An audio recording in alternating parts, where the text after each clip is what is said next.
Math means mistakes allow thinking to happen. This should be our mantra as Mathematicians. Fun and exciting learning opportunities are on our way as we explore a new set of concepts and skills in Mathematics 9. So we're still on parallelograms, and for our today's lesson, in today's episode, we are going to study about special parallelograms. So there are actually 3 special types, which I think you are already familiar with, because back in your elementary days, you learned about rectangle, rhombus, and square. So these are the 3 special types of parallelograms. So aside from the properties that these have as parallelograms, we are going to determine or know more about their unique properties. So let's proceed to the definition of each parallelogram, starting with rectangle. So a rectangle is a parallelogram with 4 right angles. So meaning all angles in this special parallelogram are congruent. Therefore, a rectangle or rectangles are considered equiangular quadrilaterals. Next is rhombus. A rhombus is a parallelogram with 4 congruent sides. So not only opposite sides congruent, but all of the sides here are congruent. That is why a rhombus is considered an equilateral quadrilateral. Next one is square.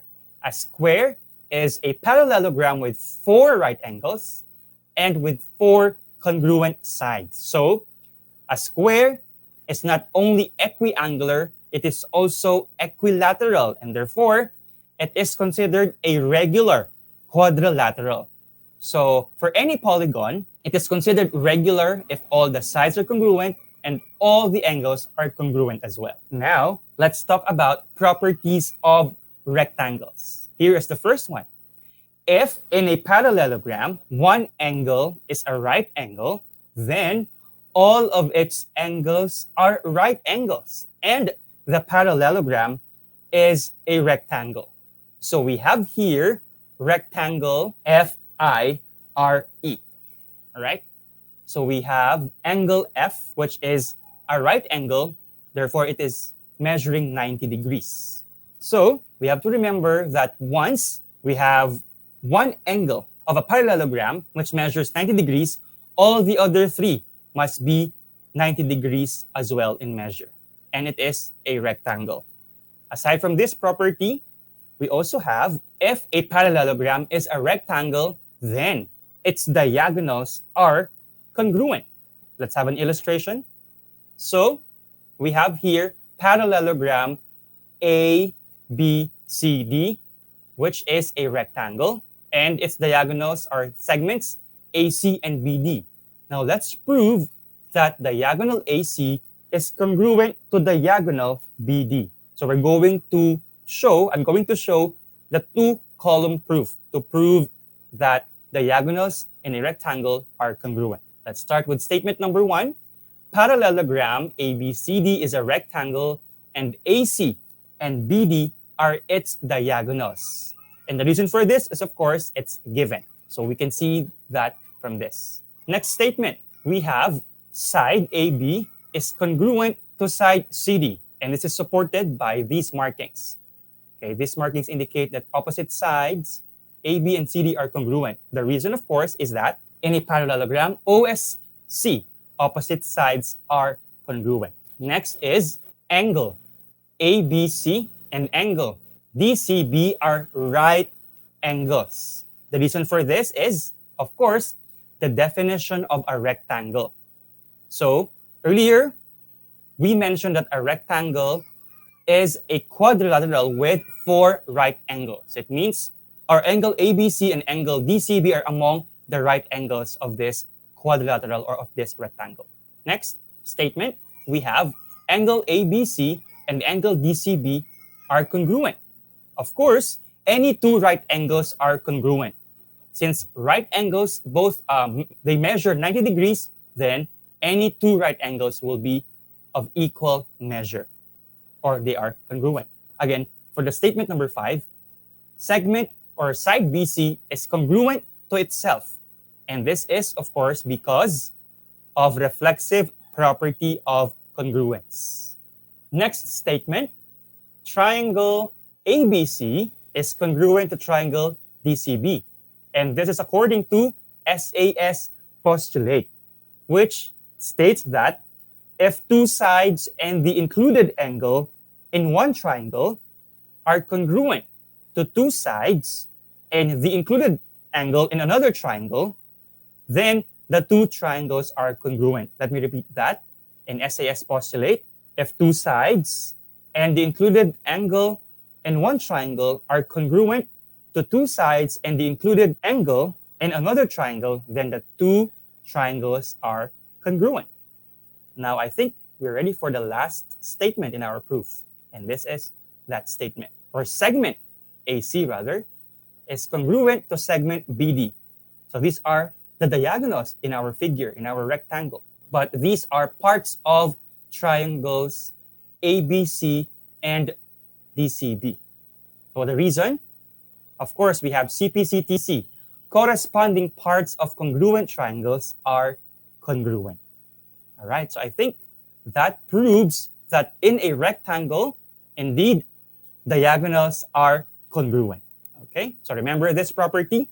If a parallelogram is a rectangle, then its diagonals are congruent. Next, so we go to the properties of rhombuses, or the other plural form of rhombus is rhombi. If a parallelogram is a rhombus, then its diagonals are perpendicular. Let's see some illustration. So we have here rhombus, or parallelogram ABCD. And we can see that diagonal AC is perpendicular to diagonal BD. Okay? So these two meet at point O. And therefore, we have four right angles that are formed when these two diagonals meet at point O, namely angle AOD, angle DOC, angle COB, and angle BOA. So this equation here only shows that all of these angles that I mentioned are right angles. Their measures are equal to 90 degrees. And therefore, all of them are congruent. This is that congruent statement. Next property of a rhombus, or property of rhombuses, is this. Each diagonal bisects a pair of opposite angles of a rhombus. Okay, let's have an illustration. Oh, okay, so it's time for us to prove. Okay, we have to prove this property. So given that ABCD is a parallelogram that is a rhombus, and BD is its diagonal, let's prove that angle 3 is congruent to angle 4, and angle 1 is congruent to angle 2. This is to show that each diagonal bisects a pair of opposite angles of a rhombus. So let's start with the first statement. Statement number 1, parallelogram ABCD is a rhombus. Segment BD is its diagonal. And of course, this is given. Next statement. So we have the congruent statement. Side AB is congruent to side BC, is congruent to side CD, is congruent to side DA. So as indicated by these markings in our figure. So this is, of course, according to the definition of a rhombus. Earlier, we said that a rhombus is an equilateral quadrilateral. All of its sides are congruent. Next is angle BAD, so this is that, and angle DCB, this is that, are congruent. And the reason, in a parallelogram, since a rhombus is a parallelogram, opposite angles are congruent, OAC. Next statement, so we have segment BD is congruent to segment BD, or to itself. And again, this is according to reflexive property of congruence. Next statement, we have triangle DAB is congruent to triangle DCB. And again, this is because of SAS postulate. SAS postulate states that if two sides and the included angle in one triangle are congruent to two sides and the included angle in another triangle, then the two triangles are congruent. Or for our last, rather, we have angle 3 is congruent to angle 4, as indicated by these markings, and angle 1 and angle 2 are congruent as well, indicated by these markings. And this is because of CPC-TC. Corresponding parts of congruent triangles are congruent. And we're able to prove that in a rhombus, each diagonal bisects opposite angles. Okay. Next, we have properties of squares. So since a square is both a rectangle and a rhombus, it has the following properties. Number 1, its diagonals are congruent, its diagonals are perpendicular, and each of its diagonals bisects a pair of opposite angles. So we have this diagram here, okay, and the derived statements. So we say that every rectangle is a parallelogram. Every rhombus is a parallelogram. Every square is a parallelogram. Every square is a rectangle. And every square is a rhombus. Next, some parallelograms are rectangles. Some parallelograms are rhombuses. And some parallelograms are squares. And we also have the following statements. Some rectangles are rhombuses. Some rhombuses are rectangles. Some rectangles are squares, and some rhombuses are squares.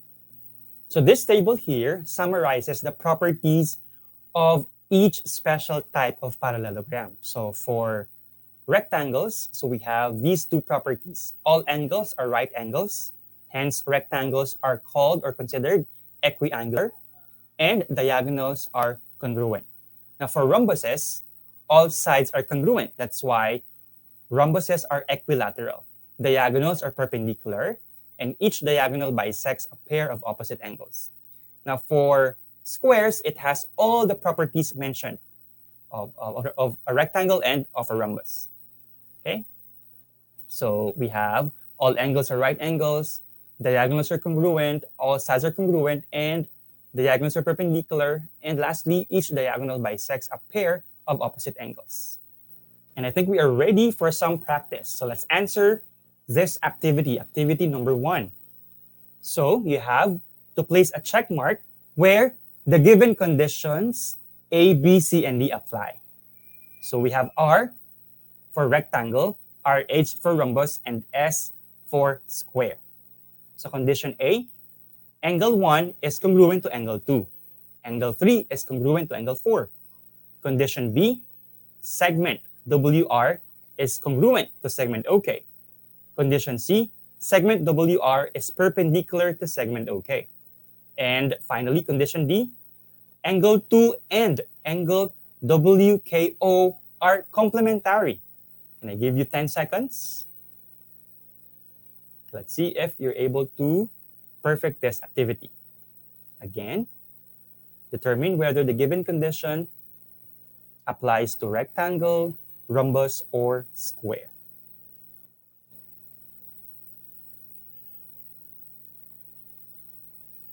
And time is up. Let's see if you're able to get all answers correct. And here are the answers. Condition A implies that opposite angles are bisected, and this only applies to rhombus and square. Condition B implies that diagonals are congruent, and this, of course, only applies to rectangles and squares. On the other hand, condition C implies that diagonals are perpendicular, which means that this condition only applies to rhombuses and squares. In condition D, this implies that when the diagonals meet, there are 4 right angles formed.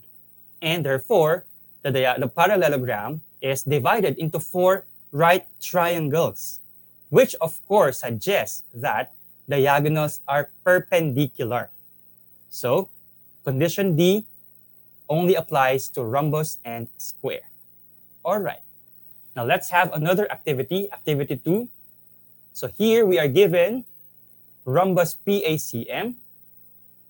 And in the figure, angle 1 measures 42 degrees. So we have to find the measures of the following angles. Angle 2, angle 3, angle 4, and angle 5. Okay, let's answer this together. Okay, so of course, since we are given that measure of angle 1 is equal to 42 degrees, and we know that in a rhombus, each diagonal bisects a pair of opposite angles, we can say that angle 1 is congruent to angle 2. So therefore, measure of angle 2 is also 42 degrees. Next, angle 2 and angle 3 must be complementary. Why? Because in a rhombus, when the two diagonals meet, which are perpendicular, the entire rhombus will be divided into 4 right triangles. So we have angle 2 and angle 3 as part of this right triangle. So these angles 2 and 3 are the acute angles of the right triangle. And remember, in a right triangle, the two acute angles are complementary. They add up to 90 degrees. So therefore, to obtain the measure of angle 3, we will simply subtract 42 degrees, the measure of angle 2, from 90 degrees. So therefore, measure of angle 3 is 48 degrees. Next is, similarly, angle 1 and angle 5 are also complementary since they're also part of the right triangle formed when these two diagonals meet. Okay, so angle 1 and angle 5 are the acute angles of this right triangle. So, just like what we did, to obtain the measure of angle 3, we will simply subtract the measure of angle 1 from 90 degrees. Therefore, angle 5 also measures 48 degrees. Okay? Next, we have the measure of angle 4 is 90 degrees. Why? Of course, since it is one of the 4 angles formed when diagonals PC and MA meet at this point here in the rhombus. Because diagonals PC and MA are perpendicular. So 4 right angles are formed, and that includes angle 4. Have we solved everything already? So angle 2, angle 3, angle 5, and angle 4. So I think we're done for this activity. Right, and that's it actually. So that ends our mathathon for our episode today. Join me again as we face, overcome, and befriend another set of challenges ahead. We can because we are Mathematics Always keep safe. I'll see you. Bye.